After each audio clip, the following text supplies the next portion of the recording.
Conversemos sobre síndrome cerebeloso, no sin antes hablar del cerebelo, que es una pequeña estructura ubicada en la fosa craneal posterior, por debajo de los lóbulos occipitales del cerebro y por detrás del tronco encefálico. Ahora bien, el cerebelo está constituido por dos hemisferios cerebelosos unidos por una estructura denominada el vértex. Ahora bien, que no te engañes su pequeño tamaño, porque está implicado en funciones principales y muy importantes. ¿Cómo en cuáles? Se encarga del control motor y la coordinación.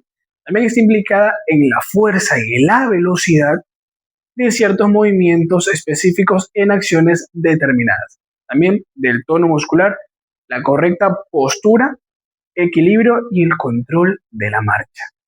Ahora bien, cuando hablamos sobre síndrome cerebeloso, nos referimos al conjunto de signos y síntomas ocasionados por las enfermedades cerebelosas o daño en sus vías. Y es que cuando tenemos el daño presente va a haber alteraciones. ¿En qué? Bueno, alteraciones en la eumetría. ¿Qué es esto? Es la armonía y la precisión de un correcto movimiento. También tendremos alteraciones en lo que se conoce como la isostenia, que es la correcta fuerza de la acción motora. También en las sinergias. En este caso viene siendo la coordinación de músculos agonistas y antagonistas en el movimiento. También alteraciones en el tono muscular, hipotonía y también tendremos hipertonía. Y claro, en las diadococinesias, que en este caso viene siendo el movimiento rápido, sucesivo, sostenido, alternante. Sobre la división funcional. Y es que el cerebelo lo podremos dividir en tres lóbulos. Un lóbulo anterior o también conocido como paliocerebelo. Un lóbulo posterior o también conocido como neocerebelo. Y un lóbulo flóculo nodular o también conocido como arquicerebelo. Y es que cada lóbulo tendrá su macrofunción. Lo que viene siendo el lóbulo anterior o paliocerebelo se encarga del tono muscular. El neocerebelo o lóbulo posterior se viene encargando de la coordinación. Y el flóculo nodular, también conocido como arquicerebelo, se va a encargar del equilibrio. Ahora bien, quiero dejar un punto muy importante. Y es que el cerebelo es más complejo que esto. Bueno, ¿a qué me refiero con esto? Que consta de más partes. A ver, aquí estamos conversando puntos claves para entender lo que vamos a hablar sobre los síndromes cerebelosos. Pero, por ejemplo, en el vértex faltaría una división. ¿Cuál división? Bueno, te la voy a mencionar, pero esto ya viene siendo más neuroanatómico. Ahora, si gustas un video más orientado a lo que es la neuroanatomía, me lo puedes hacer saber en los comentarios. Y es que el vértex lo podemos dividir tanto en língula, lobulillo central, culmen, declive, folium, tuber, ¿sí? Pirámide, nódulo y úvula. ¿De acuerdo? Lo mismo sucede con lo que es el lóbulo anterior. Faltaría mencionar el ala del lobulillo central, el lobulillo cuadrangular superior, lo mismo con el posterior y lo mismo incluso con lo que viene siendo el flóculo nodular. Pero, como dije, esto viene siendo más a la neuroanatomía. Ahora estamos mencionando puntos muy puntuales y específicos para lo que vamos a conversar, síndrome cerebeloso. Ahora bien, muy importante, y es que al momento de estudiar el cerebelo, y así se vería normalmente, ¿sí? Como que lo desenrollamos, ¿sí? Lo desenrollamos. ¿Por qué? Porque vamos a hablar sobre su somatotopía. Bueno, somatotopía. Va a aparecer una imagen a mi costado que yo sé que me vas a decir, bueno, se ve muy extraño. Primero, la somatotopía viene siendo la representación, ¿sí?, de áreas de nuestro cuerpo, en este caso, situadas a lo largo de lo que viene siendo el cerebelo. Y déjame te lo explico. Y es que básicamente nos está representando. El lóbulo anterior se representa lo que viene siendo el pie, rodilla y muslo. Y ojo, el tronco y la cabeza se lo representa en lo que viene siendo el vértex. Ahora bien, en las porciones laterales de los lóbulos posteriores tendremos las porciones distales de las extremidades. Y a nivel de lo que viene siendo las regiones paraverbianas, tendremos las porciones proximales de las extremidades. Ahora bien, hablemos sobre los síntomas y cómo podemos estudiar los signos. En los síntomas, el paciente presenta vértigo y también cefalea y vómitos. A ver, el vértigo es la alucinación de movimiento. El paciente siente que los objetos se mueven alrededor de él o él se mueve alrededor de los objetos. La cefalea y vómitos más que todo está presente en el síndrome de hipertensión intracraneal.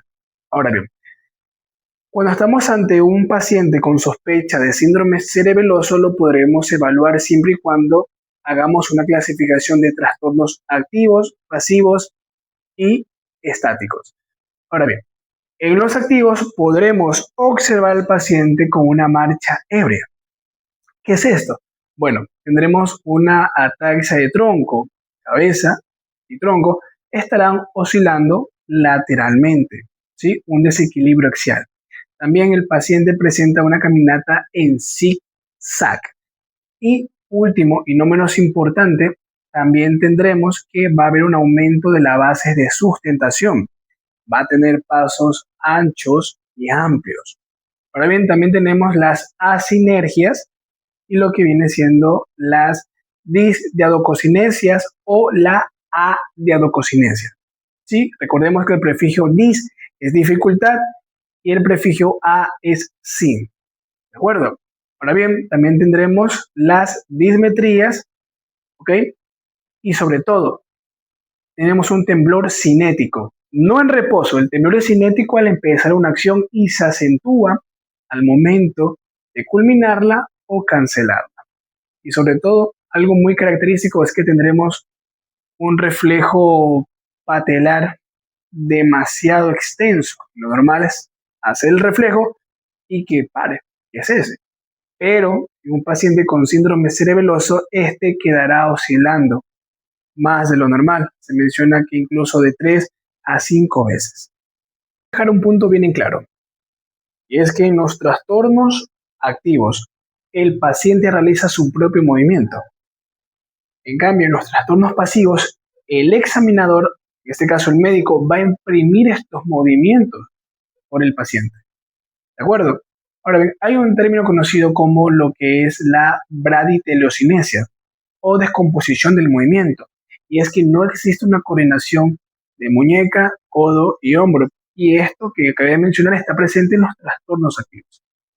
Lo normal, cuando le pides a una persona que toque su nariz con un dedo, en este caso el índice, lo hará.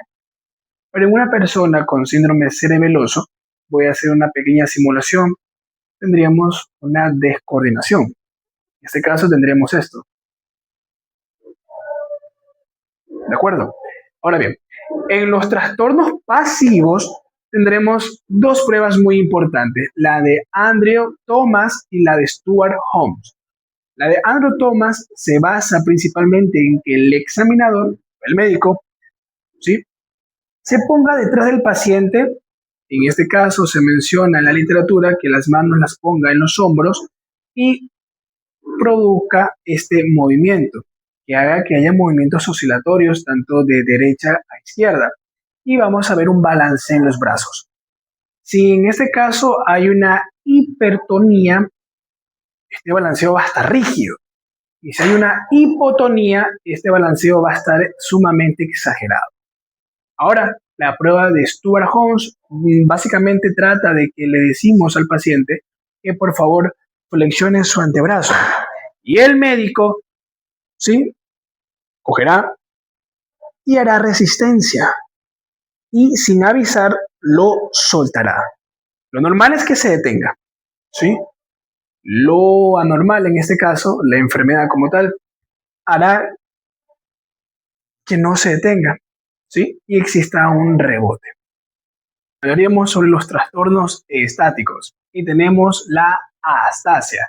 En este caso, el paciente al estar de pie no tiene equilibrio y se produce un aumento de la base de sustentación, ¿sí? Como no tiene equilibrio, va a intentar en este caso ampliar su base y separar los pies.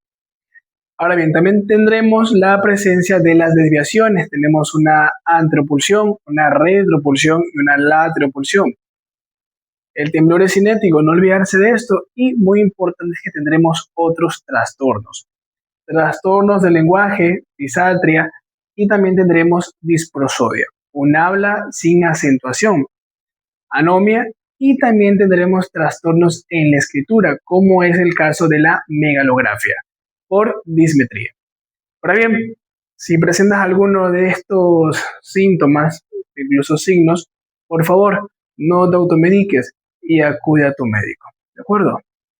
Si quieres seguir aprendiendo, te invito a que veas los videos que ya están subidos y si gustas acompañarme en este camino hacia la neurología, te invito a suscribirte.